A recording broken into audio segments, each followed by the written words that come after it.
if you look at the registered apprentices we had in 1975 in the South African economy, there were 33,000. Mainly whites and to some extent a sprinkle of Indians and coloureds. If you look at the same kind of registered apprentices in 2000, of all races, it was 3,000. 10% of what we had in 1977. In 1975, the people are telling us that the average age of an artisan is about 56 or so. What does that tell you? Who was doing this training? Who was doing this training? Let's drill that down a bit. I'm trying to articulate the role of the state. Let's drill that a bit. Who was doing that training? ISCO, before privatization. Sasol, before privatization. Transnet, before commercialization. Telcom, before privatization. Eskom, before commercialization. I can count a lot of them.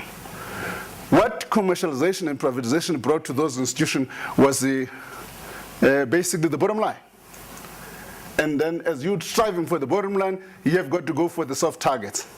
And the soft target became training.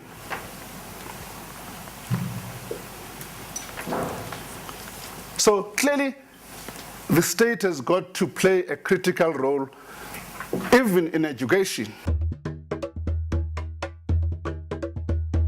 There's a government policy, and it has a negative impact on growth and investment in the industry. I think that's quite arguable. As a consequence, government has to develop a more active role for its state-owned enterprises, such as PetroSA, in order to supplement the existing infrastructure. As such, more investment is required by the state in a sector which ought to be the domain of the private sector. So we basically say limit the role of the state, in particular this industry. The position is so much more relevant in a developing country where limited resources ought to be directed at service delivery. As in your terminology, it is not the core business of government to be involved in an industry which is profit-driven. Its core business is basically service delivery.